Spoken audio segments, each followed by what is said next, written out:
जय गुरुदेव। जय गुरुदेव। जय गुरुदेव नाम किसका, जय गुरुदेव नाम किसका,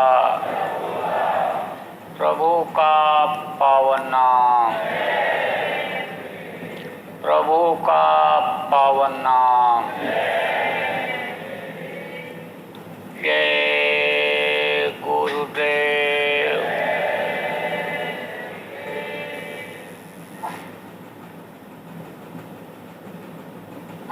सर्वसमर्थ, सर्वत्र अस्मरणीय परम पूज्य गुरु जी महाराज, उपस्थित सभी सत्संगी, साधक, परमार्थी, आज 6 मई 2020 उज्जैन आश्रम, सायंकाल की बेला, साधन भजन, परमार्थ की कमाई करने का अवसर। अभी अपने लोग परमार्थ की कमाई के लिए बैठे। परमार्थ किसको कहते हैं? परमार्थ का मतलब क्या होता है? परम का अर्थ। परम कौन है? परम पुरुष पूरनधनी, वो परम पुरुष सबका मालिक, जिसने देवी देवताओं को बनाया, इस सृष्टि को बनाया, इसके मसाले से ये अमृतलोक, स्वरूप कुंठ, ब्रह्म पार ब्रह्म लोक सब बने, वह है परम पुरुष। और उसकी अंश ये जीवात्मा, इसको उसके पास पहुंचाने की कोशिश करना, उसके बारे में, जीवात्मा के बारे में जानकारी करना, यह असला परमार्थ है। एक परमार्थ जैसे नकली संसार, नकली दुनिया, जो इंसान के कोई काम आने वाली नहीं है। एक परमार्थ इधर का भी है। जैसे किसी को रोटी खिला देना, पानी पिला देना,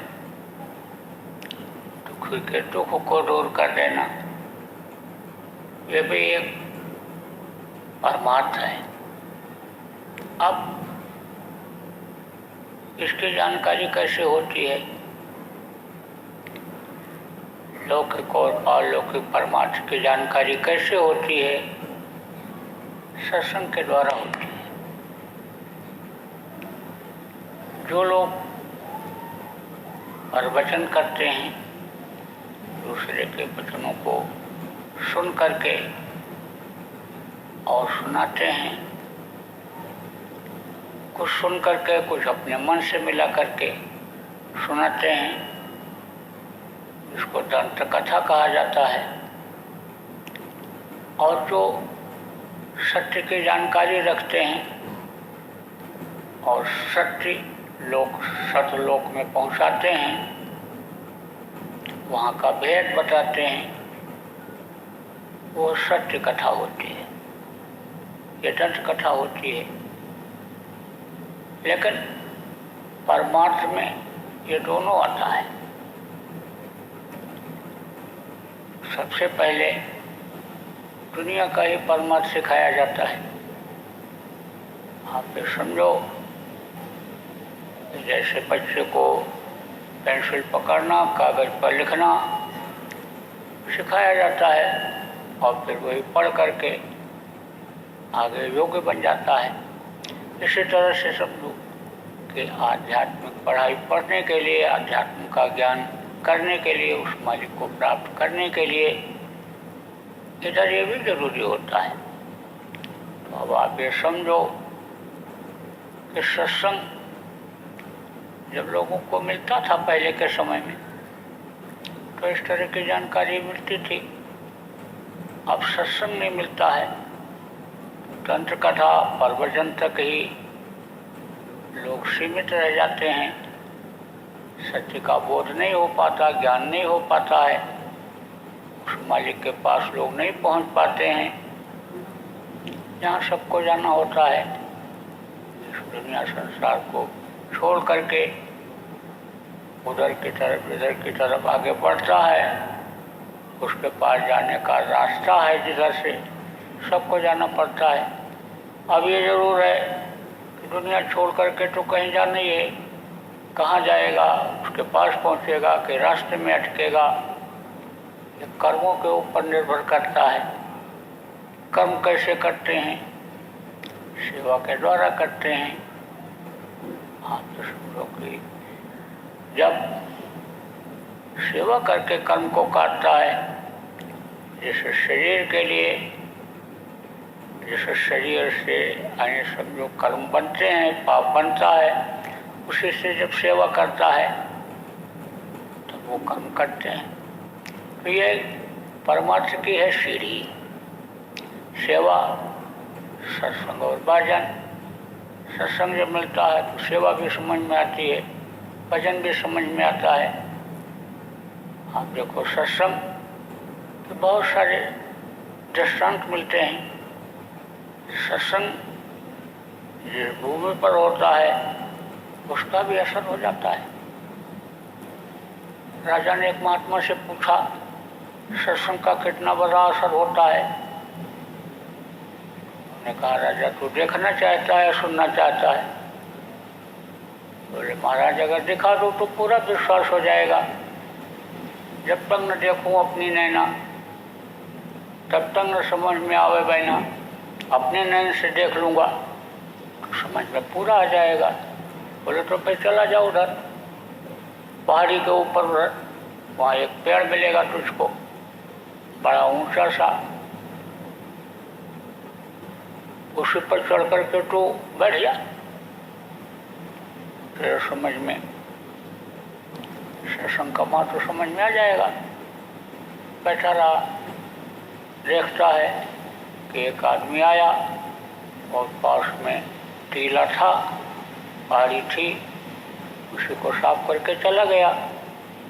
दूसरा आया, कालीन गलीचा बिछा दिया, वहाँ पर कुछ लोग आकर बैठ गए। फिर एक दिव्य पुरुष ऊपर से उतरा, उसका सिंहासन लग गया और बैठ गया उसी पर, सत्संग सुनाया। सुनाने के बाद चले गए सब लोग। वो आदमी आया था जो कालीन गलीचा लेकर, वो भी लेकर चला गया। राजा बैठा देखता रहा। तब तक उधर से कुरूपी आदमी, काला कलूटा आदमी दिखाई पड़ा। आकर के वो वहीं पर लौटा और लौटने के बाद जब उठा, लौट लगाने के बाद अपने शरीर को झाड़ा तो एकदम निर्मल कोमल स्वच्छ साफ हो गया। राजा उतर करके आए, पूछे भाई आप कौन हो? आप तो निर्मल स्वच्छ हो गए। बोला हाँ मैं एक पापी हूँ, इतना पाप करता हूँ दिन भर कि शाम तक मेरा शरीर कुरूपी हो जाता है, काला पड़ जाता है। लेकिन चूंकि इस स्थान पर सत्संग होता है, सत्संग तो मैं नहीं सुन पाता हूँ, कोशिश के बावजूद भी हमारे कर्म यहाँ उसको नहीं ला पाते हैं, उसको नहीं ला पाते, मेरे शरीर को नहीं ला पाते हैं। लेकिन इस जगह पर मैं लौट लेता हूँ तो निर्मल स्वच्छ साफ हो जाता हूँ। समाज में, घर में मुंह दिखाने के लायक हो जाता हूँ। मेरा जाकर समझ में आ गया कि सत्संग जहाँ होता है उस जमीन का इतना असर है, तो सत्संग का कितना असर होता होगा। फिर दूसरा सवाल पूछा, हमारा सेवा का क्या लाभ मिलता है, सेवा का क्या महत्व होता है। बोले तू चला जा जंगल में, नदी के किनारे, यानी बैठ जा थोड़ी देर के लिए। गया, बैठ गया, देखता क्या है, थोड़ी दूर पर एक मुर्दा पड़ा हुआ है, नौजवान का मृतक शरीर पड़ा हुआ है। तब तक देखता है उधर से जानवर आते हैं, उसके शरीर को सूंघ करके और चले जाते हैं, कोई खाता नहीं। फिर एक निहायत भूखा शियार आया, पूरा उसने सूंघा शरीर को, और सूंघते सूंघते जब उसकी नाक की उंगली पर पड़ी तर्जनी पर, तो इतना काट करके उसने खा लिया।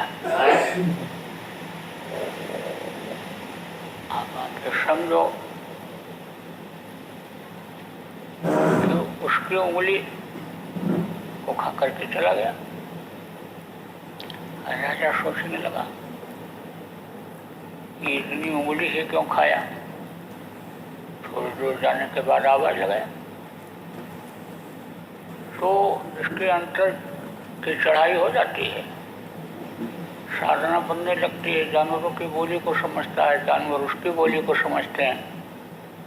आप देखो ऐसे भी जानवर आदमी को समझते हैं, ऐसे चुटकी बजाओ, ऐसे बोलो, थपकी दो, तो कुत्ता हो, बिल्ली हो, गाय हो, भैंस हो, बैल हो, सब भैंसों में लोग के प्यार के लिए मुँह कर देते हैं, पूंछ हिलाने लगते हैं, जानवर ऐसे लेट जाते हैं हाथ फेरने के लिए कि हाथ फेरें, पैर से फेर दें। तो बुलाया, आवाज लगाया, भाई तूने इतनी उंगली क्यों खाई, पूरा शरीर इसका कोमल स्वच्छ साफ ताजा मांस, उसको क्यों नहीं खाया। अभी तो इसमें शरण भी नहीं पैदा हुई, ये तो लगता है अभी थोड़ी देर पहले ही यहाँ शरीर छोड़ा है, तो शरीर का मांस क्यों नहीं खाया। तब सियार ने कहा कि इसने अपने जन्म में जब तक ये जिंदा रहा कोई अच्छा काम नहीं किया, अपने शरीर से कोई भी परमार्थी सेवा नहीं किया, कि अपने शरीर के लिए ही लगा रहा, खाने पीने में ही लगा रहा, मौज मस्ती में लगा रहा। एक बार भंडारा था और उसमें कुछ लोग भोजन करने के लिए जा रहे थे, रास्ता नहीं मिल रहा था। इस व्यक्ति से पूछा, भाई भंडारा किधर है जहाँ भोजन मिल जाए, कहाँ पर भंडारा हो रहा है। तो उसने केवल उंगली से बता दिया था, उधर चले जाओ, वहाँ पर भंडारा हो रहा है, भोजन मिल जाएगा। यानी उंगली से इशारा किया, मुझसे भी नहीं बोला, इशारा किया। उन्होंने पूछा, उसका जवाब उंगली से दिया उधर, और वो लोग गए, उनको भोजन मिल गया। तो इसकी यह उंगली केवल पवित्र थी, सेवा में लगी थी, इसलिए इतना मैंने इसको काट करके खाया, और बाकी इसका शरीर अपवित्र था। अब आप ये समझो, सेवा का भी बहुत बड़ा लाभ होता है।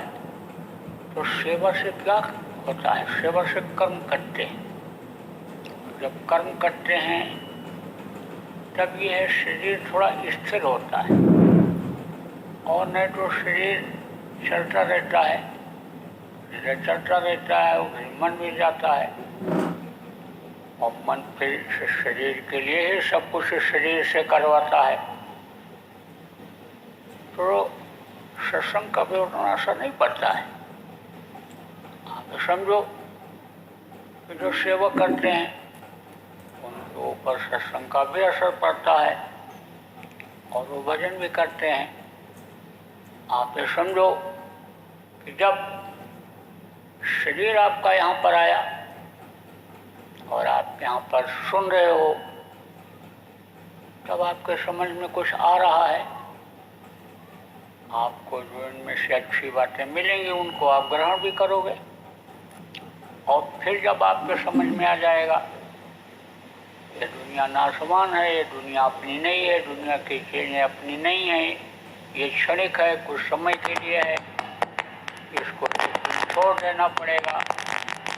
जितने भी लोग आए सबको छोड़ना पड़ा, हम भी छोड़ करके जाएंगे, कहाँ जाएंगे, क्या होगा, इस पर आप विचार करोगे और फिर आप भजन का सहारा लोगे।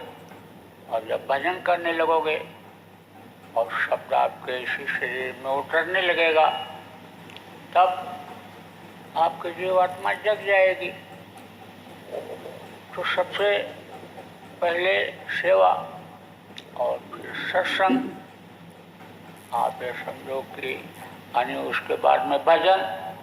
लेकिन जैसे एक सिक्के के दो पहलू होते हैं, ऐसे ही यानी समझ लो कि ये तीनों चीज़ें जरूरी होती हैं। जैसे रजोगुण, तमोगुण, सत्वगुण, ये तीन लगा दिया गया।